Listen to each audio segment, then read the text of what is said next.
सनातन के लिए एक बहुत बड़ी खुशी का मौका है जो फैसला धार भोजशाला के ऊपर आया है कि एक हिंदू मंदिर है और वहां पर पूजा अर्चना की अनुमति दे दी गई है। ऋतंबरा जी, जब आपने ये फैसला सुना आपको कैसा लगा और मन अभिभूत हुआ, मन प्रसन्न हुआ? क्योंकि आपको पता है 11वीं सदी से ये मामला चला आ रहा था और 13वीं सदी में अलाउद्दीन खिलजी ने इसे तोड़ा था, राजा भोज ने इसे बनवाया था और ये संस्कृत की दुनिया की सबसे बड़ी पाठशाला थी। कुछ प्रसन्नताएं ऐसी होती हैं जिसके लिए शब्द छोटे पड़ जाते हैं दीपक जी।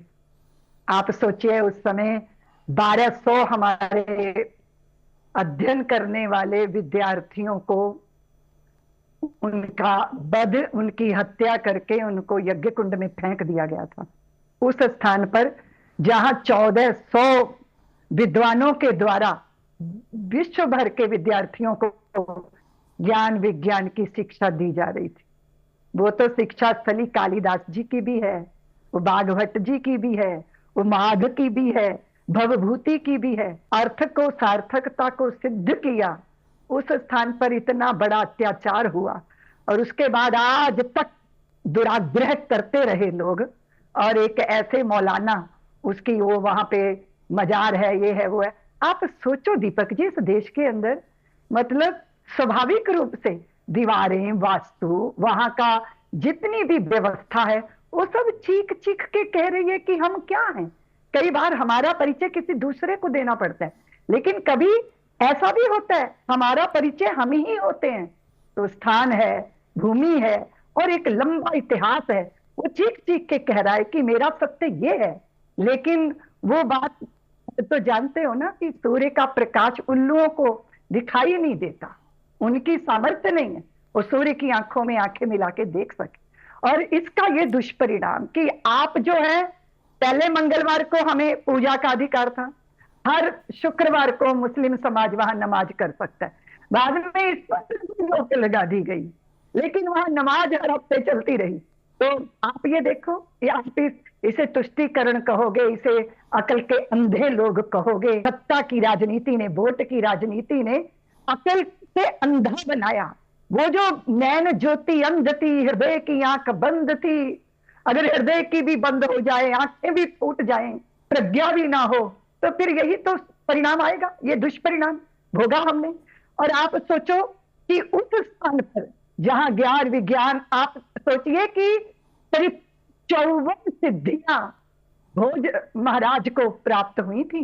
भगवती सरस्वती ने उनको साक्षात दर्शन दिया था, वो आविर्भूत हुई थी उनके अंतर में। और फिर ऐसी अद्भुत जो है वो प्रतिमा उनके द्वारा स्थापित हुई, ऐसी अद्भुत कलाकृति। मतलब वो उस प्रतिमा की जो गरिमा थी, उसकी वो जो उनको साक्षात्कार हुआ था, उसका स्वरूप उस प्रतिमा में गढ़ा गया था। आज जो लंदन में हम जैसे भगवती सरस्वती के आराधक जो कभी कभी कृतज्ञ हो जाते हैं, क्योंकि उनकी कृपा से सब पा लेते हैं, पर जिनसे कृपा पाई जाती है उन्हीं को भूल जाते हैं।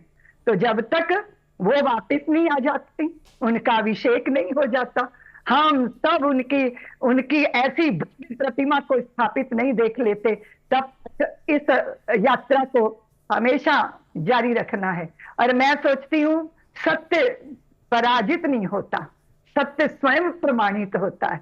और हमारे ऐसे ऐसे महापुरुष राजा, आप देखो राजा भी जिन्होंने आध्यात्मिक गहराइयों को छुआ, तभी तो वो आज तक नहीं भुलाए जा सकते। आज भी राजा भोज जो है वो सबके हृदयों पर राज कर रहे हैं।